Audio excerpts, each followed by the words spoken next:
하나님, 오늘도 저희들의 발걸음을 주의 보좌 앞으로 인도해 주셔서 감사함을 드립니다. 이 시간 또 기록된 말씀을 통한 우리를 향한 하나님의 음성을 듣고자 합니다. 우리의 귀를 열어주시옵소서.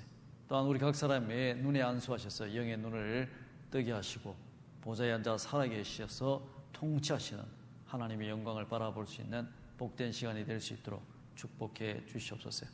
예수 그리스도의 이름으로 기도하옵나이다. 아멘. 여러 주를 통해서 이사야서를 설교를 해왔습니다. 그래서 오늘 이사야서 설교가 마지막 설교가 되겠습니다. 이사야 61장의 말씀입니다. 이사야 61장은 우선적으로 실제 고레스라고 하는 영어로는 사이러스 더 그레이트, 역사적으로는 고레스 대왕 사이러스 더 그레이트라고 하는 분에 관한 사실 내용입니다. 여러분 이미 말씀했듯이 이사야는 세 부분으로 나눠준다라고 했습니다. 제1 이사야 1장에서 39장, 그 다음에 제2 이사야는 40장에서 55장, 그 다음에 55장에서 마지막 66장까지를 제3 이사야라고 이렇게 이야기했습니다. 그리고 제1 이사야는 실제적인 역사에 관한 기록이며 상당한 부분이 이사야 선지자에 의해서 쓰여졌을 것이다, 이렇게 생각을 하는 것이죠. 하지만 제2 이사야는 포로 기간 동안에 누군가에 의해서, 알지 못하는 선지자에 의해서 기록이 되고, 또 제3 이사야는 포로 후에 해방되고 난 뒤에, 포로 복귀 이후에 또 익명의 선지자들에 의해서 쓰여졌다라고 이렇게 생각합니다. 제2 이사야와 제3 이사야가 대단히 희망으로 가득 찬 글이죠. 성경적으로도 일전 말했지만 대단히 중요하고 신약 성경에서 많이 인용되고, 또 사람들이 가스펠송 노래에 많이 이제 거기서 성경 구절을 따서 부르는 것이 제2 이사야, 제3 이사야에 대한 구절들을 가지고 찬송들을 많이 만들게 됩니다. 대단히 아름다운 글입니다.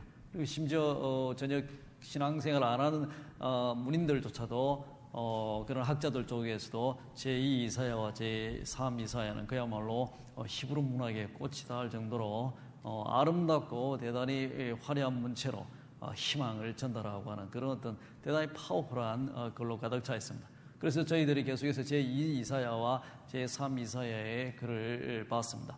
그 전에 설교는 제2 이사야에서 다 한 설교입니다. 그리고 오늘 제3 이사야 61장에서 하나님 말씀을 보고 그리고 이사야서 설교를 마치고자 합니다.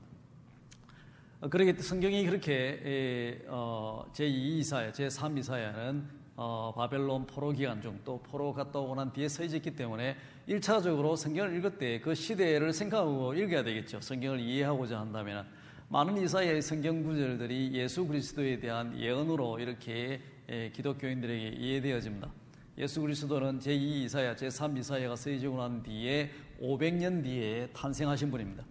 그렇다면 500년 동안 수없이 많은 사람들이 그 글을 계속해서 읽었을 텐데, 그 당시에 사는 사람들, 또 그 뒤에 그 글을 읽었던 유대인들과 아무런 삶의 연관이 없이 갑자기 500년 뒤에 태어날 예수 그리스도에 관한 어떤 예언이다라고 그렇게 말할 수 있는가? 500년 뒤에 탄생될 교회만 연관시켜서 이사야서 제2 이사야, 제3 이사야를 이해할 수 있는가? 성경을 전문적으로 해석하는 사람의 입장에서 그것은 대단히 어려운 것이죠. 그것은 아닐 것이다. 일차적으로 선지자가 이 글을 선포하고 기록했을 때는 그 시대에 살았던 사람들한테 반드시 어떤 메시지를 전달하고 그들의 삶에 연관이 있는 내용이다라고 하는 겁니다. 그렇기 때문에 많은 사람들이 예수 그리스도에 대한 예언이다라고 생각하는 이사야 53장, 그리스도의 고난과 죽음에 관한 예언이다라고 하는 것은 사실상은 그것이 아니라 유다 마지막 왕 시드기야가 당했던 고난과 그의 죽음, 그리고 그로 말미암아 그 대가로 그들이 해방됐기 때문에 유다 왕 시드기야에 관한 바로 내용입니다. 그렇지만 예수 그리스도가 십자가에서 고난당하고, 또 고난당하기 전에 많은 이제 채찍당하고 신문당하고 고생하시고 십자가에 돌아가셨기 때문에 그것은 예수 그리스도와 연관될 수 있죠. 예수 그리스도에 대한 이사야 53장은 예언이 아니라 시드기야 유다 마지막 왕에 관한 내용인데, 예수님이 500년 뒤에 그 이스라엘 민족의 무너지는 이스라엘 민족의 멸망을 본인이 스스로 나타내기 위해 십자가에 돌아가신 겁니다. 개인이 아니라 한 민족으로서요, 나라로서요. 그리고 그렇다면 민족과 나라를 대변했다라고 하는 것은 예수 그리스도의 고난과 죽음은 곧 그 유다라고 하는 하나님 나라의 마지막 왕으로서의 고난과 죽음을 뜻합니다. 그래서 이사야 53장은 예수 그리스도의 고난과 죽음에 대한 예언이 아니라 예수 그리스도가 유다의 마지막 왕으로서, 이스라엘 왕으로서 고난당하고 죽었기 때문에 그리스도와 연관을 가지게 된다라고 하는 겁니다. 똑같이 마찬가지로 오늘 저희들이 보고자 하는 이사야 61장도 예수 그리스도 또 교회에 관한 예언이다라고 말하기 힘듭니다. 그것이 아니라 이것은 그 당시 이 고레스라고 하는 위대한 왕에 관한 내용입니다. 그 왕의 입을 빌어서 전달하고자 하는 그 고레스가 가졌던 사명, 그리고 그 고레스가 하나님의 백성에게 주고자 하는 희망의 선포인 것이죠. 그렇지만 예수 그리스도와 어떻게 연결되느냐? 바로 예수 그리스도가 탄생된 것은 이 고레스와 같은 위대한 왕으로 탄생됐기 때문에 고레스와 같은 사명을 가지고 예수님이 이 땅에 사역하신 겁니다. 이사야 53장은 예수 그리스도가 유다의 마지막 왕으로서 고난당하고 십자가에 못 박혔기 때문에 그리스도의 고난과 죽음이 연관을 가지게 되는 것이고, 예수 그리스도의 또한 사역이라고 하는, 일하고 하는 것은 바로 위대한 왕 고레스와 같은 그러한 사명을 가지고 이 땅에 사역하셨기 때문에 이사야 61장과 연관성을 가지게 된다라고 하는 것입니다. 도대체 고레스라고 하는 사람은 누군가? 고레스라고 하는 사람은 누군가? 고소영의 오빠입니까? 고소영의 오빠. 또 알고 보니까 한국 사람이네요. 고레스, 고시네요. 누굽니까? 고주몽의 형님입니까? 대단히 안타깝게도 이 세계사 역사가 유럽 중심으로 발전되다 보니까 유럽의 제국들을 형성한 사람들, 또 유럽 제국의 위대한 왕들의 이름 우리에게 잘 알려져 있습니다. 예를 들어서 알렉산더 대왕 모르는 사람들이 있습니까? 영화로도 많이 만들어졌죠. 할리우드에서 알렉산더 더 그레이트, 그러면 알렉산더 대왕, 헬라라고 하는 제국을 창설하신 사람입니다. 그리고 로마 제국의 줄리우스 시즈 모르는 사람 있습니까? 수십만원 영화로 만들어졌습니다. 하지만 로마 제국보다 또 알렉산더의 헬라 제국보다 더 방대한 제국을, 인류 역사상 가장 방대한 제국을 형성한 사람이 바로 고레스라고 하는 페르시아 제국입니다. 알렉산더 대왕은 비교할 바가 되지가 않습니다. 시즈도 비교할 바가 사실상 되지 않습니다. 왜 할리우드에서 고레스에 대해서 만들지 않는가? 이란 사람이기 때문에 할리우드에서 고레스에 대해서 그렇게 영화를 만들지를 않습니다. 그러다 보니까 성경에 기록이 되어 있는데도 한국 사람들도 잘 알지 못하고 세계 역사에서 누락되게 되는 것이죠. 사람들이 알렉산더 하면 다 아는데, 시즈 하면 다 아는데, 고레스 하게 되면, 사이러스 하면 누군가 그렇게 질문을 합니다. 하지만 인류 역사에서 가장 방대한 지중해 열왕과 그리고 인도까지 그리고 아프리카까지 다 관할했던 가장 방대한 제국을 건설한 자가 고레스입니다. 그는 옛날 이란이라고 하는 평원에 세 개의 나라가 있었는데 그 중에 한 나라가 페르시아인데 페르시아에서 탄생되었어요. 군사를 일으켜서 그 이란을 통일시킨 사람입니다. 그 이란을 통일시킨 자, 그래서 페르시아 제국을 만들고 그리고 그 전에 가장 강대했던 바벨론 제국을 멸망시킨 왕을 말합니다. 대단히 존경받는 자였고 지금 또 여러분들이 만약에 이러한 사람들을 만나면 킹 사이러스 그러면 뭐 딱 다들 알죠. 그들이 가장 존경하는 사람들입니다. 그리고 역사를 통해서 많은 사람들이 실제적으로 고레스를 존경합니다. 왜? 다른 정복자들과 다르게 알렉산더는 헬라나이제이션이라고 헬라화하려고 노력했고 로마도 그들의 법 속에서 민족들을 식민화시켜서 구속시켰지만 제국의 왕 중에 유일하게 역사상 딱 한 사람입니다. 사이러스라고 하는 고레스 왕만이 자기가 정복을 했지만 그 사람들의 종교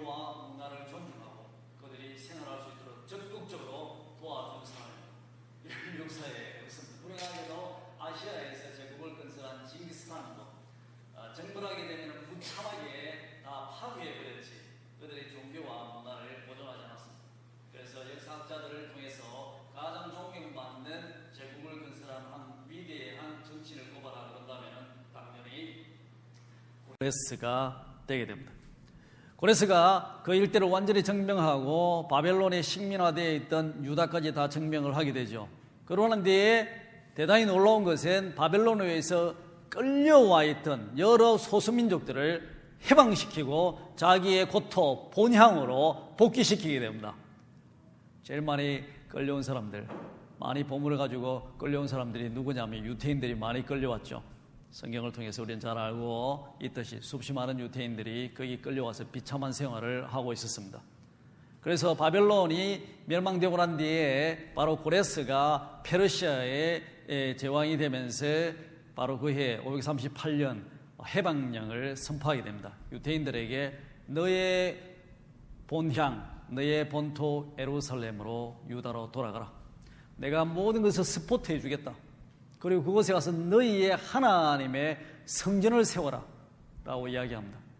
성경 기록을 보고 또 역사 기록을 봐도 고레스는 하나님을 섬기는 대단한 신실한 신앙인이었습니다. 고레스 때 한 사람이 이란에 탄생하면서 하나님의 말씀을 전파하게 되는데 그 사람이 바로 자라투스트라라고 하는 사람입니다. 자라투스트라가 말한 그 하나님, 자라투스트라가 신은 하나밖에 없다, 유일신을 말하게 되는데 아후라 마츠라, The Wise God이라고 하는 그 갓은 성경에서 말하는 야훼 하나님과 정확하게 같은 하나님입니다. 바로 자라투스트라가 유일신 사상을 이란에 전파하면서 이 고레스 왕이 그 자라투스트라 선지자에게 깊은 감동을 받고 있고 그 자라투스트라가 전파하는 하나님, 유일하신 하나님, 그 하나님을 믿는 신앙을 조로아스트교라 그러는데 그 자라투스트라교, 조로아스트교를 페르시아 제국의 국교로 받아들이게 됩니다. 그러면서 페르시아 제국 자체가 실제는 하나님을 섬기는 바로 아후라마츠라라고 하는 유일신을 섬기는 나라가 됐습니다. 그런 확고한 신앙의 기반 속에서 유대인들을 해방시키게 된 것이죠.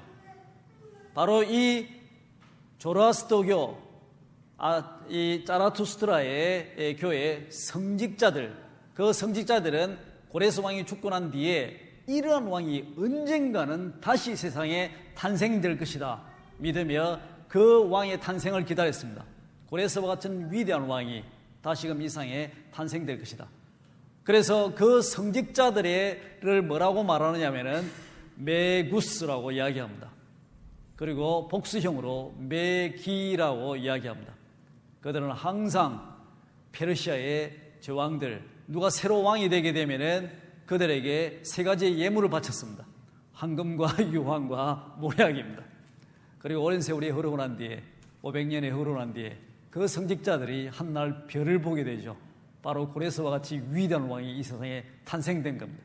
그 별을 따라서 쫓아서 가보니까 바로 그곳이 유다 예루살렘으로 인도받게 되고 베들레헴에 가서 예수님을 만나고 그 예수님 앞에 황금과 유황과 모략을 예물로 드리게 됩니다. 그들이 바로 조라스트교의 성직자인데 한글 성경에서 왜 그렇게 번역했는지 동방박사라고 마치 PhD 가지신 분들의 것처럼 그렇게 번역이 되어 있는 겁니다. 성경 속에서 고레스라고 하는 이 대왕은 그리스도의 탄생과 밀접한 영광을 가지고 있습니다.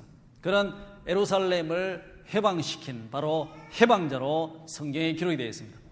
에스라스 1장 1절에서 11절 말씀을 함께 보도록 하겠습니다. 집사님, 에스라, 플리즈.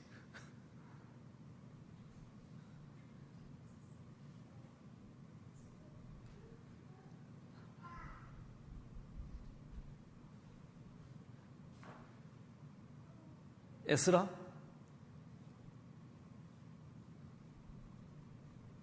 예, 에스라서 1장 1절에서 11절을 한 줄씩 교독해 보도록 하겠습니다.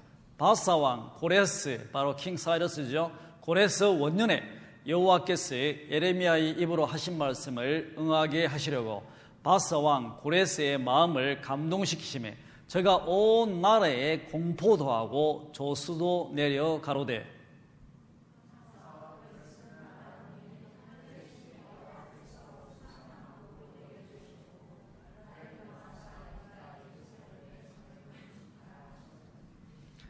이스라엘의 하나님은 참 신이시라. 너희 중에 무릇 그 백성된 자는 다 유다 예루살렘으로 올라가세. 거기 있는 여호와의 전을 건축하라. 너희 하나님이 함께 하시기를 원하노라.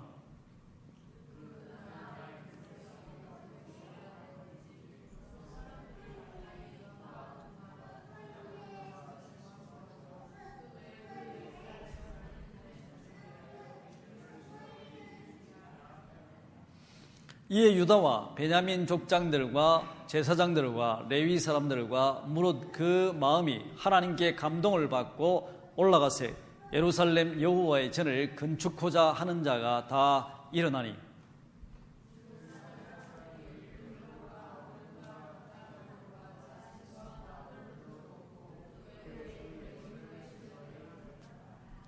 고레스 왕이 또 여호와의 전 기명을 꺼내니 옛적에 느부갓네살이 예루살렘에서 옮겨다가 자기 신들의 당에 두었던 것이라.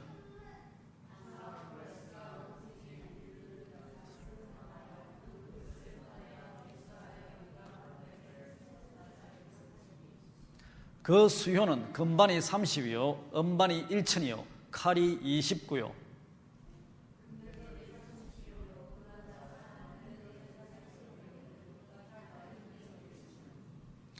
금, 은 기병의 도합이 5,400이라. 사로잡힌 자를 바벨론에서 예루살렘으로 데리고 올 때에 세스바셀이 그 기명들을 다 가지고 왔더라.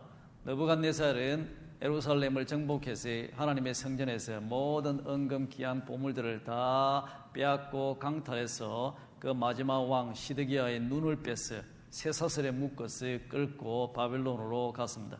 그런데 페르시아가 일어나면서 고레스 왕은 그와는 정반대로 그 포로 잡힌 유다 민족을 해방시켰습니다. 만약에 고레스 왕이 없었다면 오늘 이스라엘은 있을 수 없습니다. 오늘 유대인들도 그 나라 자체가 존재할 수가 없는 것이죠. 다시금 일어설 기회를 가지지 못했기 때문에 유대인들의 모든 나라 역사 속에서 가장 감사해야 될 한 사람은 바로 고레스 왕입니다.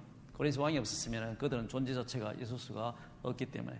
그래서 그런데 백성만 돌려보낸 것이 아니라 금, 은 가지고 다들 좋아하지 않습니까? 여러분 또 금반지 다 끼고 싶어 하고, 은으로 뭐 목걸이 만들고, 뭐, 그거 몇 개만 집에 갖고 있어도 그냥, 달달달 떨지요? 잊어먹을까봐. 그거 어디 하다가 여러분 뭐, 금반지 끼고 갔는데 화장실에서 잊어먹었다. 난리 나죠? 완전 화장실 다 부서지죠? 찾느라고.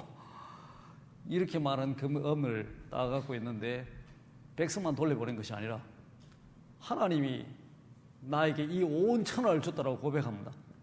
자기가 페르시아 제국이 됐는데 이란을 평온시키고 이 방대한 제국을 건설했는데 나를 건설한 자가 바로 여호와 하나님이다라고 고백하는 겁니다. 그래서 내가 하나님의 전을 짓겠다. 너희들이 그냥 올라가지 말고 올라갈 때 이 많은 보물들을 다 가지고 올라가라.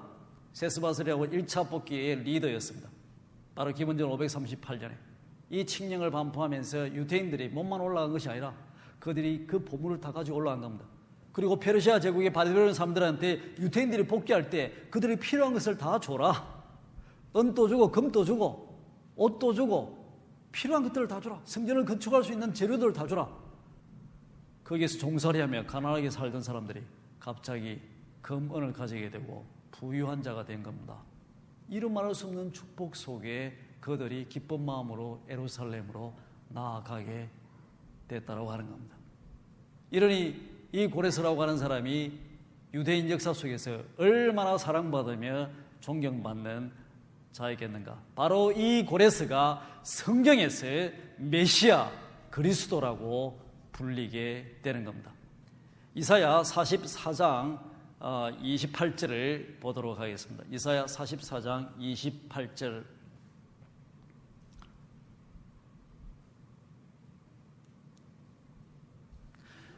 이사야 44장 28절에 고레스에 대하여 이르기를, 성경에서 말하기를 그는 나의 목자라. 하나님이 나의 목자라고 이야기합니다. 나의 모든 기쁨을 고레스가 성취시키리라. 그리고 고레스가 말하기를 예루살렘에 대하여 이르기를 중건되리라. 고레스가 예루살렘 중건을 선포하며 예루살렘 성전에 대하여 이르기를 내 기초가 세움이 되리라 하는 자, 그가 바로 페르시아의 황제인 고레스다라고 성경이 이야기합니다. 고레스는 하나님의 말씀하기를 나의 목자다. 그가 바로 예루살렘을 중건 새로 세우게 되고 그 무너진 처참한 그 성전의 틀을 다시 놓는 자가 바로 고레스다라고 이야기합니다. 이사야 45장 1절에서 7절을 한 절씩 교독에 제가 그냥 보도록 하겠습니다. 하나님이 직접 말씀하십니다. 나 여호와는 나의 기름받은, 여기서 기름받은이라고 하는 말을 여러분들이 히브리 성경을 읽게 되면 나의 메시아가 되는 겁니다. 메시아라는 뜻이 바로 기름 부음을 받은 자라고 하는 뜻이기 때문에 히브리 말로 그냥 메시아로 기록이 되어 있어요. 그래서 나 여호와는 나의 메시아를 그리스로 번역한 것이 크라이스트, 그리스도가 됩니다. 나 여호와는 나의 그리스도, 고레스의 오른손을 잡고 열국 천하 많은 국들로 나라들로 그 앞에 항복하게 하며 열왕의 허리를 풀며 성문을 그 앞에 열어서 닫지 못하게 하리라. 내가 고레스에게 이르기를 내가 너 앞서가서 험한 곳을 평탄케 하며 논문을 쳐서 부수며 쇠 빗장을 꺾고 네게 흑암 중에 보화와 은밀한 곳에 숨은 재물을 주어서 내가 너를 지명하여 부른 자가 나 여호와 이스라엘의 하나님인 줄을 알게 하리라. 내가 나의 종 야곱 나의 택한 이스라엘을 위하여 너를 지명하여 불렀나니 너는 나를 알지 못하였을지라도 나는 네게 칭호를 주었노라. 나는 여호와라. 나 외에 다른 이가 없나니 나밖에 신이 없느니라. 너는 나를 알지 못하였을지라도 나는 너 띠를 동일일 것이요 해 뜨는 곳에서부터 해 지는 곳에 든지 나밖에 다른 이가 없는 줄을 무리로 알게 하리라. 나는 여호와라. 다른 이가 없느니라. 나는 빛도 짓고 어둠도 창조하며 나는 평안도 짓고 환난도 창조하나니 나는 여호와라. 이 모든 일을 행하는 자니라 하였노라. 성경 자체에 바로 이 고레스를 메시아다라고 이야기합니다. 우리는 두 가지의 메시아 사상이 있습니다.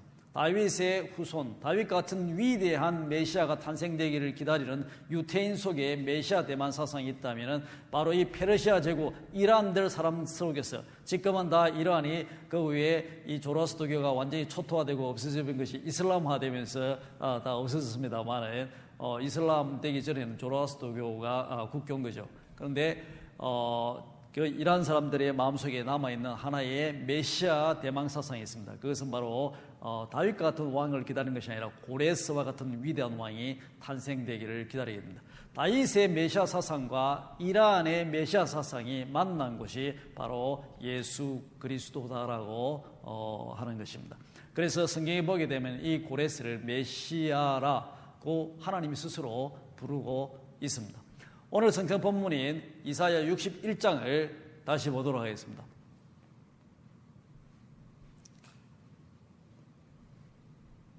이사야 61장은 고레스가 바로 하나님으로부터 부여받은, 신으로부터 부여받은 자신의 사명에 대한 진술을 말합니다. 나는 이러한 사명을 가지고 신으로부터 부여를 받았다. 그리고 그 사명을 완수해 나가는데 바로 하나님의 백성들의 앞으로의 삶은, 해방된 삶은 이르기를 바란다라고 말하는 하나의 희망에 대한 진술이 되겠습니다. 주 여호와의 신이, 여기서 신은 나이키가 아니죠. 성령, 하나님의 거룩한 신, 주 여호와의 거룩한 신, 거룩한 영이 내게 임하셨으니 이는 여호와께서 내게 기름을 부사, 이 말이 히브리 말로 나를 메시아로 삼으사 이렇게 기록이 되어 있는 겁니다. 이런 여호와께서 나를 메시아로 삼으사 바로 나를 그리스도로 삼으사 가난한 자에게 아름다운 소식을 전하게 하려 하심이라. 바벨론으로 포도로 끌려있는 수십 많은 사람들이 얼마나 가난하게 살았겠습니까? 그들은 빛도 없고 희망도 없고 나라와 민족이 다 멸망된 겁니다. 돌아갈 곳도 없는 곳입니다.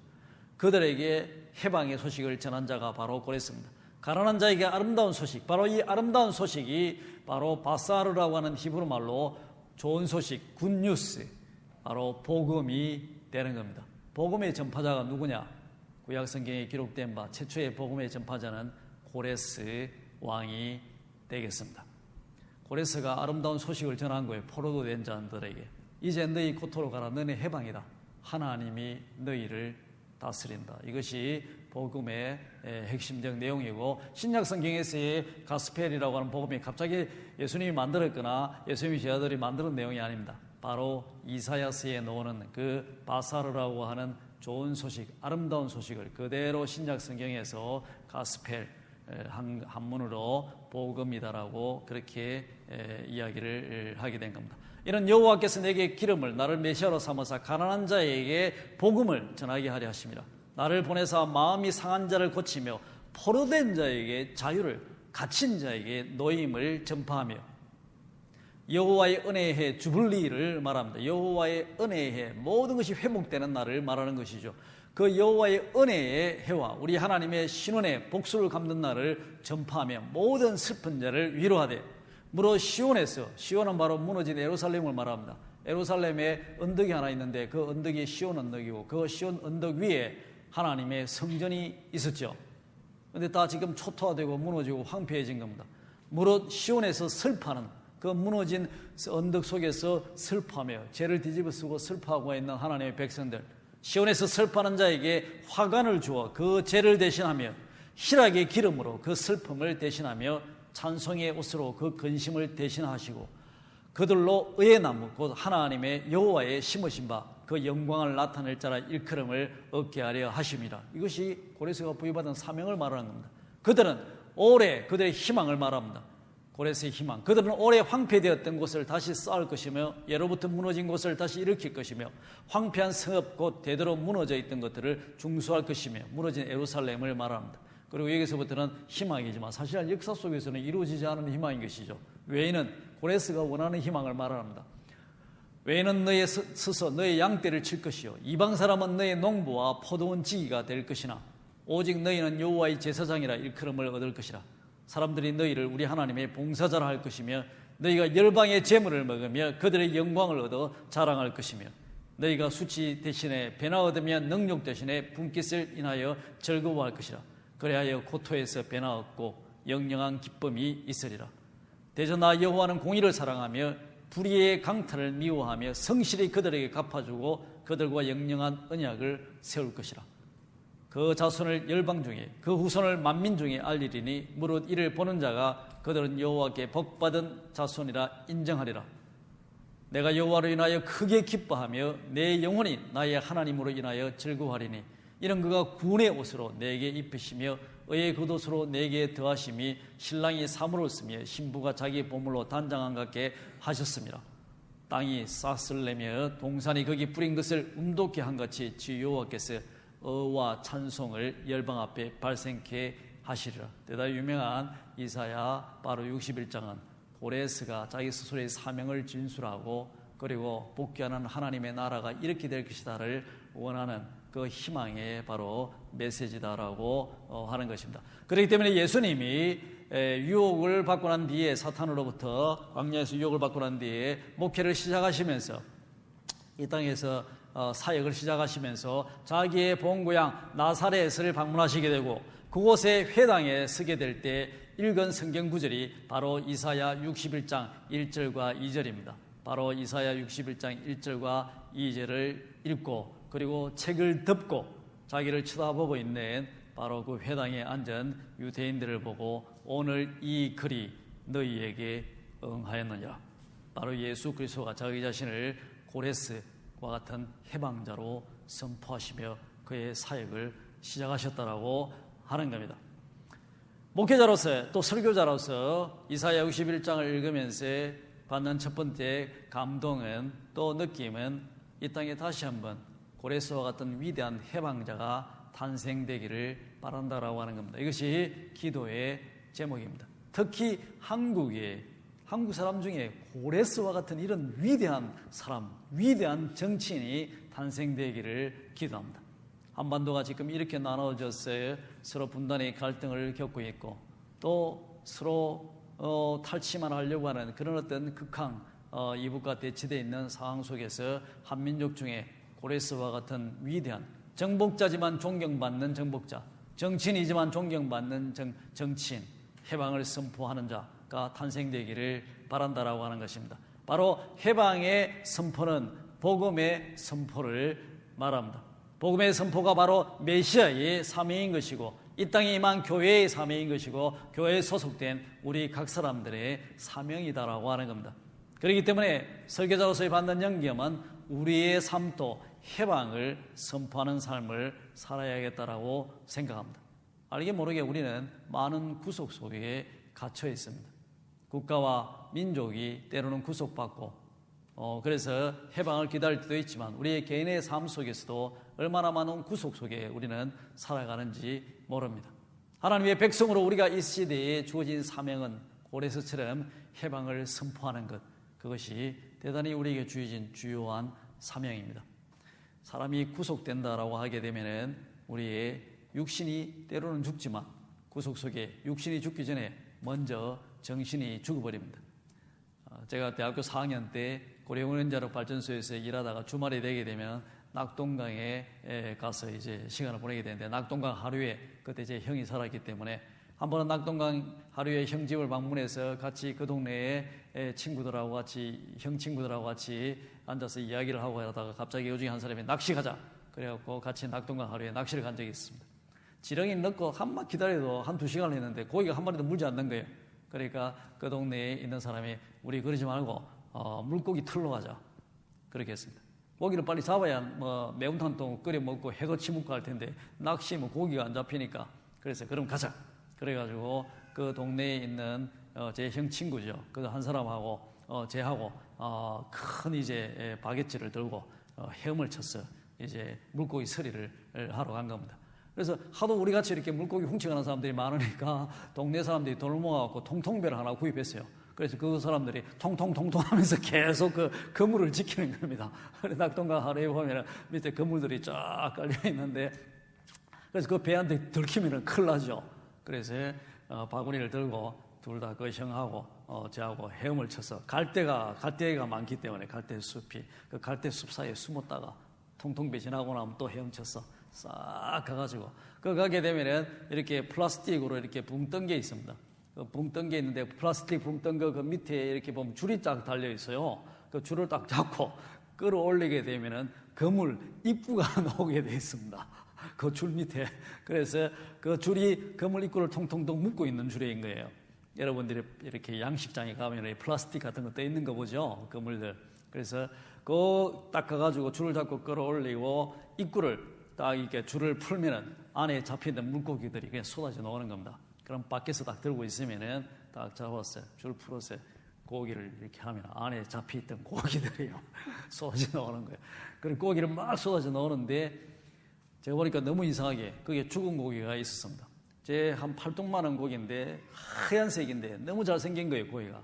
그런데 이거 잡아서 면탕 끓여 먹고 해쳐 먹어야 되는데 고기가 죽어 있는 거예요. 아니, 이 고기가 왜 죽어 있습니까? 그 동네 사람이니까 그 형이 말하기를 이 고기는 웅어인데 그물에 잡히면 죽어버린다는 거예요. 갇히면 죽어버린다라고 하는 겁니다. 저는 한평생 살면서 그런 고기가 있는 줄 정말 몰랐거든요. 저도 어릴 때부터 낚시 다니고 그랬지만 그 웅어라고 하는 고기가 있는 줄 몰랐습니다. 아니, 왜 죽습니까? 이 고기는 너무너무 성질이 급해가지고 그물에 잡히면 자기 성격을 못 이겨서 그냥 자기가 죽어버린다는 거예요. 빠져나가려고 막 애쓰다가 여기 쳐박고 저기 쳐박고 또 하다가 몇 번 안 되면 죽어버리는 거예요. 그렇기 때문에 그 안에 그 하얀 죽은 웅어가 몇 마리가 나오는 거예요. 야, 정말 저는 충격받았습니다. 물고기도 성질이 있구나. 갇히면 죽는구나. 구속되고 갇히는다고 하는 것은 그것은 사실상 대단히 슬픈 일입니다. 사람의 정신을 죽게 만드는 것이죠. 오스틴이 참 좋고 오스틴 그 시티를 존경하는 것이 오스틴은 얼마 전에 법이 바뀌어서 개들을 묶어놓지 못하게 그렇게 되었습니다. 개를 뒷마당에 놔둘 때 반드시 풀어서 놔둬야 됩니다. 묶어놓게 되면은 그거는 불법입니다. 그러니까 제가 어릴 때부터 생각한 것이 그 사람하고 개는 정말 이거 풀어서 키워야 된다. 묶어놓으면 안 된다 생각했는데 오스틴 시리가 어떻게 제 생각을 알았는지 그걸 실천에 옮겨서 개는 묶어두지 못하도록 자유롭게 뛰어나야 되지 않겠습니까? 묶인다, 구속된다라고 하는 것은 이루 말할 수 없는 사실상 고통과 슬픔 그리고 희망을 말소시킵니다. 한 어린애가 어린 독수리를 잡아왔습니다. 독수리를 우리 잡아가지고 독수리의 다리에 줄을 묶어서 쇠사슬을 묶어서 나무에 묶어놨습니다. 독수리는 날려고 얘를 쓰고 파다닥 끓였습니다. 얼마나 얘를 썼든지 다리에 피부가 꺾여지고 피가 날 정도로 얘를 쓴 거예요. 하지만 이 독수리는 날지를 못했습니다. 푸른 붉은 석양을 바라보고 숲이 있었지만 저 푸른 창공을 또 석양을 향해 날아가고 싶지만 독수리에 날아가지를 못한 거예요. 그런데 어느 날 비가 오고 눈이 오고 하면서 이 쇠사슬이 녹이 슬더니 끊어져 버린 겁니다. 줄은 끊어졌는데 독수리는 그대로 창공을 바라보고 날개를 펴지 않고 날지 않고 있었다라고 하는 겁니다. 바로 이것이 구속의 무서운 힘인 것입니다. 사람들을 계속 구속시키고 억압시키게 되게 되면은 때로는 실제 육체적으로 죽어가지만 육체가 죽지 않는다 하더라도 그의 정신들은 죽어가는 겁니다. 지난주에 한국의 한반도에서 남북 간에 이루 말할 수 없는 갈등이 있었는데 그 갈등의 가장 큰 원인이 결국은 한국에서 대북 방송을 한다는 것 아닙니까? 스피커를 설치해서 그들에게 외부 세상에 대해서 알린다라고 하는 겁니다. 어떻게 되면은 구속과 해방의 갈등이 오늘 한반도에 이런 극한 상황을 몰고 왔다라고 볼 수 있습니다. 북한은 철저히 폐쇄된 사회입니다. 사람들을 구속시킨 곳이요. 그 속에서 수없이 많은 사람들이 육체적으로 죽어가지만 그 구속 속에 가장 무서운 것은 그들의 정신이 죽어간다라고 하는 겁니다. 한국 사람들은 어떻게 하더라도 그들을 해방시키고 싶으니까 전쟁을 통해서 물리적으로 해방시키면 좋지만 그러지 않다 하더라도 그들을 정신적으로 해방시키기 위해서 바로 대북 방송을 하는 겁니다.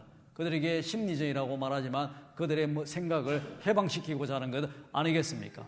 북한은 그것이 무서운 것이고 그러다 보니까 이로 말할 수 없는 여러 군사적 대치의 극한 관계로 몰아간다라고 하는 것을 알고 있습니다. 우리는 삶 속에서 알게 모르게 구속되어 살아가고 있는 경우들이 얼마나 많은지 모릅니다. 많은 사람들은 건강이 나의 구속이 되게 됩니다. 우리에게 주어진 사명은 건강으로 말미암아 구속받은 자들, 그들을 해방시키는 것, 그들을 위해서 기도하는 것, 그것이 우리의 주어진 사명이 아니겠습니까? 많은 사람들은 물질적으로 말미암아 재정적 문제로 얼마나 많은 구속을 받아들며 살아가는지 모릅니다. 특히 빚을 진 자들, 이루 말할 수 없는 구속인 거예요. 그 빚이라고 하는 것이 그들을 그 빚에서 해방시키는 것, 그것은 그리스도에게 주어진 사명, 교회에게 더불어 주어진 사명입니다. 비록 빚은 없다 할지라도 우리는 여러 가지 잘못된 생각과 사상들에 물들어서 그곳에 구속당하고 살아갑니다. 교회가 대단히 위험할 수 있는 것은 잘못된 신학으로 사람들을 구속할 수 있기 때문입니다. 이 시대에 주어진 사명은 그런 정신적 구속에서 사람들을 해방시키는 것입니다. 해방이라고 하는 것이 얼마나 중요합니까? 이스라엘 역사가 바로 이집트에서 해방되며 시작되게 된 것입니다. 오늘 말했듯이 첫 번째 복음도 해방으로 말미암아 탄생된 것이 아름다운 소식입니다. 바로 그 해방의 소식을 가지고 예수님이 메시아로서 이 땅에 오셨다라고 하는 것입니다. 해방을 선포하는 것, 그 해방을 온 세상에 전파하며 구속받은 모든 사람들을 해방시키는 것, 그것이 바로 교회의 사명이고 신학자의 사명이고 목사의 사명이고 또 함께 몸담은 우리 각 사람들의 삶입니다. 주위에서 구속받은 사람들이 있습니까? 그들이 해방되기를 위해 기도해야 됩니다. 해방시키기 위해 최선을 다해서 도와줘야 되는 것입니다. 그들을 해방시키는 것, 구속에서 해방시키는 것이, 그것이 바로 참다운 선행이고 또 더 발전된 삶을 위한 첫 시작이다라고 하는 겁니다. 예수 그리스도로 말미암아 여러분이 하나님의 백성이 되고 세상의 구속, 이 세상으로 말미암아 얽매여 있는 모든 곳에서 해방되었습니까? 세상을 돌아보고 구속당한 자들을 향하여 해방을 선포하는 저와 여러분이 되기를 주의 이름으로 축원드립니다. 함께 기도하도록 하겠습니다. 하나님, 이사야 61장에 귀한 말씀을 주셔서 감사함을 드립니다. 예수님께서 이사야 61장의 1절과 2절을 나사렛 해당에서 친히 읽으시고 그리고 이 말씀이 오늘 너희에게 응하였다라고 선포하셨사오니 주여, 이 해방의 말씀, 그 해방의 말씀이 오늘 교회의 말씀이 되기를 원합니다. 교회가 주어진 사명을 감당하게 하시고 고레스처럼 또 예수 그리스도처럼 해방의 선포의 사명을 잘 감당해 나갈 수 있도록 인도해 주시옵소서. 이 땅의 교회들이 구속시키는 자들이 아니라 해방시키는 자들이 되기를 원합니다. 열왕교회가 구속시키는 교회가 아니라 해방시키는 교회가 될 수 있도록 축복하시고, 특별히 열왕교회에 함께 모여 예배 드리는 자들이 이 세상을 향하여 해방을 선포하여 하나님의 통치를 선포해 나가는 복된 자들이 될 수 있도록 축복해 주시옵소서. 예수 그리스도의 이름으로 기도하옵나이다.